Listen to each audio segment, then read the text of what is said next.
Welcome back to another tutorial. इस tutorial में हम लोग HTML एलिमेंट्स की तरफ जाएंगे। इसके बाद हम इसके जो प्रीवियस ट्यूटोरियल था, जैसे पीछे वाला जो ट्यूटोरियल था उसमें हमने HTML एडिटर्स, HTML इंट्रोडक्शन और होम के जो HTML होम था उसके बारे में हम लोगों ने स्टडी किया था। इसके बाद अभी हम लोग चेक कर लेते हैं HTML एलिमेंट्स। HTML एलिमेंट्स क्या चीज़ होते हैं? HTML एलिमेंट्स कुछ भी नहीं होता, जस्ट जो टैग्स हम लोगों ने पढ़े थे, जिस तरह HTML था, बॉडी था, उसके बाद टाइटल था, डिफरेंट जो हेड टैग था, ये वाले जो हमने टैग पढ़े थे इन्हीं को HTML एलिमेंट्स कहते हैं। सो अगर हम यहाँ पे वेबसाइट पे देखें तो यहाँ पे क्या कह रहा है HTML elements. HTML element is everything from the start tag to the end tag. ठीक है, अब जैसे ये टैग नेम है, कंटेंट गोज हेयर और फिर टैग नेम। अब देखिए स्टार्टिंग टैग, एलिमेंट कंटेंट, ठीक है। अब देखें एलिमेंट हमारे पास में H1 आ गया, एलिमेंट कंटेंट ये आ गया और इसमें हमारे पास एंड टैग आ गया।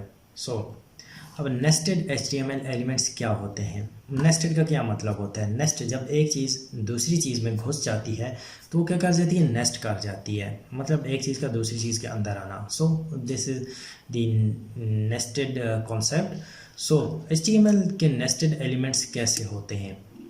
फॉर एग्जाम्पल अब देखें HTML can be nested.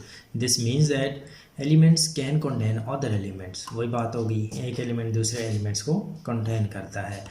All HTML documents consist of nested elements. ठीक है, HTML के जितने डॉक्यूमेंट्स होते हैं वो नेस्टेड होते हैं। वो कैसे नेस्टेड होते हैं? अब ये देखें, अब ये जो HTML का टैग है, ठीक है, इस टैग के अंदर कौन सी चीज़ नेस्ट की हुई है? इस चीज़ के अंदर नेस्टेड है बॉडी। अब बॉडी के अंदर दो चीज़ें नेस्टेड है, एक तो H1 है और दूसरा पैराग्राफ है। ठीक है, और उसके बाद बॉडी क्लोज होती है, उसके बाद HTML क्लोज होती है। इसी तरह जब पेज हमारा बहुत ज़्यादा बड़ा होता जाता है उसमें नेस्टेड एलिमेंट्स और बहुत ज़्यादा होते जाते हैं। उसके बाद अगर हम ये वाली एग्जांपल देखें अब यहाँ पे सिर्फ बॉडी के अंदर जो एलिमेंट्स हैं वो ये दो एलिमेंट्स नेस्टेड हैं।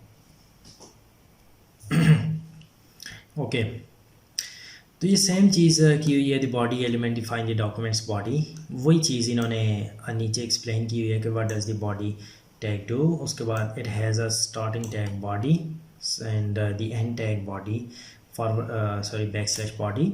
सो ये वाली चीज़ें वही जो हम लोग पीछे पढ़ के आ चुके हैं, उन्हीं को फर्दर डिटेल में डिस्कस किया हुआ है। अगर आप इस वेबसाइट पे आएंगे तो आपको एक एक जो टैग है, एक एक एलिमेंट के बारे में इतनी ज़्यादा डिटेल्स आपको मिल जाएंगी कि क्या कहते हैं कि आप बिल्कुल जिसे कहते हैं ना कि आप बिगिनर लेवल पे ही एक एक्सपर्ट तो खैर नहीं बन सकते, लेकिन आप इंटरमीडिएट लेवल तक एकदम आ जाएंगे।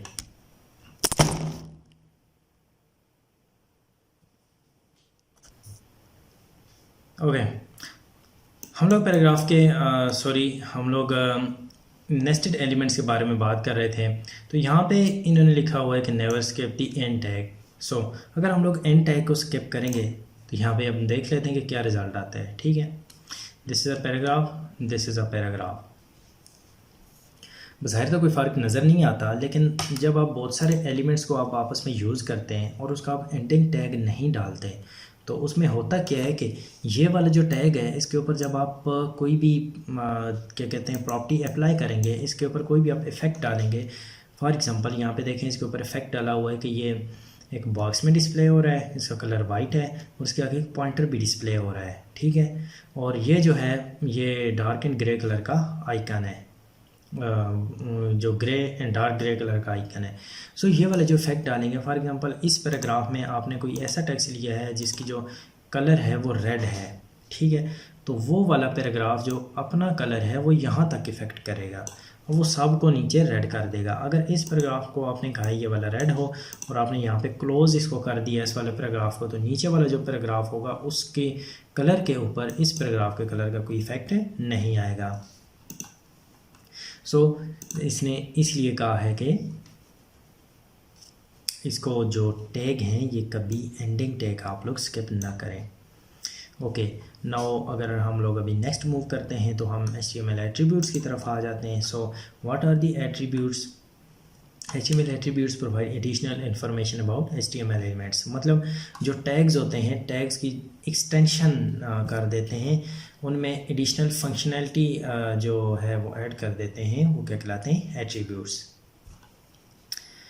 इसके बाद एट्रीब्यूट्स की कुछ प्रॉपर्टी लिखी हुई है कि all elements can have attributes, attributes provide additional information about elements, attributes also always specified in the start tag, attributes usually come in name value pairs like name equal to value। so हम इसको example से समझते हैं, ठीक है, कि attribute क्या होता है। अब ये देखें, अब ये हमारे पास एक एक्रोनिम टैग है, ठीक है।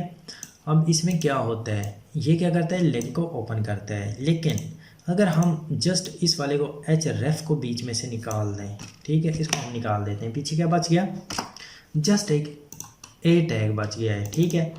अब ये जो ए टैग है, इसमें जब तक हम इसका एट्रीब्यूट जो कि है हाइपर रेफरेंस वो हम लोग नहीं देंगे तो ये फंक्शन नहीं करेगा। सो इसके लिए इसका एट्रीब्यूट क्या होगा, मैंडेटोरी।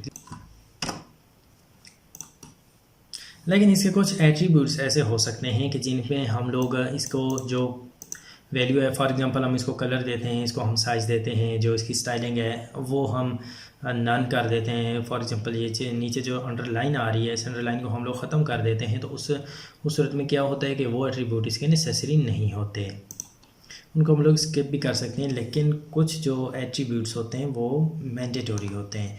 अब ये देखें, इमेज का जो एट्रीब्यूट है वो सोर्स है।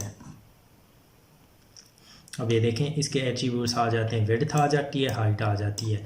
लेकिन ये जो हाइट और विड्थ वाले एट्रीब्यूट्स हैं, ठीक है, ये वाले ऑप्शनल हैं, इनको अगर हम ना भी दें तो इससे इमेज के ऊपर कोई फ़र्क नहीं पड़ता, लेकिन वो अपने ओरिजिनल साइज़ में पेज के ऊपर डिस्प्ले होगी। अगर बहुत ज़्यादा बड़ी है तो फुल पेज ले लेगी, छोटी है तो थोड़ा सा साइज़ लेगी। लेकिन ना, हम लोग ये जो एट्रीब्यूट्स हैं इनकी हेल्प से इमेज की जो इन्हेंस कर सकते हैं, इमेज का जो टैग है उसमें मज़ीद फंक्शनलिटी ऐड करके इमेज को छोटा कर सकते हैं, या फिर हम लोग उसको बड़ा कर सकते हैं।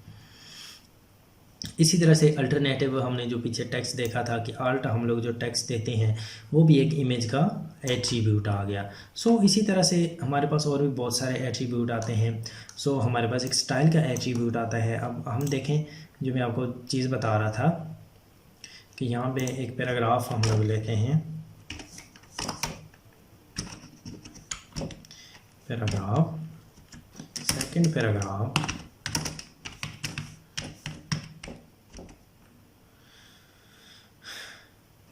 सेकंड पैराग्राफ है हमारे पास, इसको हम लोग कर देते हैं क्लोज, ठीक है, हम लोग इसको करते हैं रन। सो ये सेकंड पैराग्राफ है, ये किस कलर में आया है, क्या कहते हैं, ब्लैक कलर में, जो एक दूसरा कलर है उसी कलर में आया है, ठीक है। तो ये जो अगर हम इसके यहाँ से हम लोग इसके टैग स्किप कर देते हैं तो ये sorry,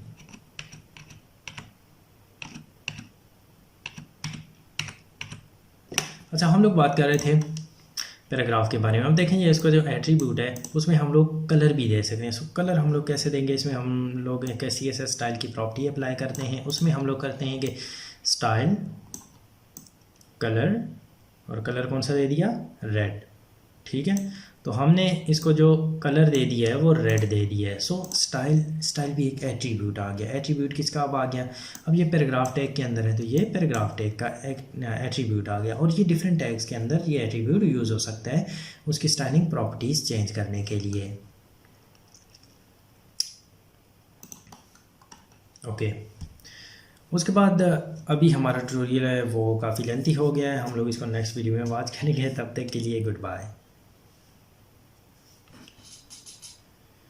welcome back to new video.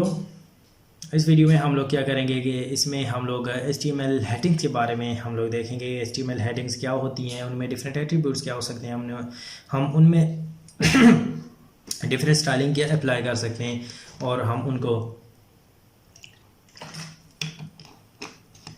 कैसे अपने वेब पेजेस में ऐड कर सकते हैं। सो लेट्स मूव, स्क्रीन पे आ जाते हैं HTML हेडिंग्स। ओके, अब देखें उसमें डिफरेंट लेवल की हेडिंग होती है, हेडिंग 1 to हेडिंग 6 होती हैं, जिनका according to their level size जो है वो डिफ़र करता है। सो हेडिंग्स के ऊपर हम लोग बात कर लेते हैं। HTML जो हेडिंग्स होती हैं, ये देखें H1 H टैग में डिफाइन होती हैं और साथ में उसका लेवल दिया जाता है कि लेवल 1 की हेडिंग है या लेवल 6 की। अगर आपने स्टार्ट लेवल 1 की है तो आपने उसको क्लोज भी किस में करना है, H1 टैग को ही क्लोज करना है। सो हेडिंग्स आर इम्पॉर्टेंट, ठीक है। हेडिंग्स इम्पॉर्टेंट क्यों हैं? जो सर्च इंजन होता है, फॉर एग्जांपल ये हम अभी सर्च इंजन कौन सा यूज़ कर रहे हैं, हमारे पास गूगल सर्च इंजन यूज़ हो रहा है, मोस्टली ये यूज़ हो रहा है, या बाकी भी बहुत सारे सर्च इंजन हैं। तो वो क्या करते हैं, हेडिंग्स को search engine use the headings to index the structure and content of your web pages। मतलब वो हेडिंग्स को SEO के लिए बहुत ज़्यादा अच्छी होती हैं, वेबसाइट की SEO करने के लिए बहुत ज़्यादा हेल्पफुल होती हैं। जो वेबसाइट्स ऊपर रैंक कर रही होती हैं उनमें इन्हीं चीज़ों का, छोटी छोटी चीज़ों का ख्याल रखा जाता है, इसी वजह से वो वेबसाइट्स जो हैं वो रैंक करके ऊपर आ जाती हैं। Okay, the user offers can a page by its headings, ठीक है, and it's important to use heading to show the document structure. वही चीज़ें लिखी गई हैं कि हेडिंग्स क्यों यूज़ करनी चाहिए, बिगर हेडिंग्स, ठीक है, H1 में आ गई। और इसके बाद जो नीचे इन्होंने दी है वो एक्सरसाइज एक दी हुई है। अगर आप लोग इसको बहुत अच्छी तरह प्रैक्टिस करना चाहते हैं तो आप इस एक्सरसाइज को यूज़ कर सकते हैं। सो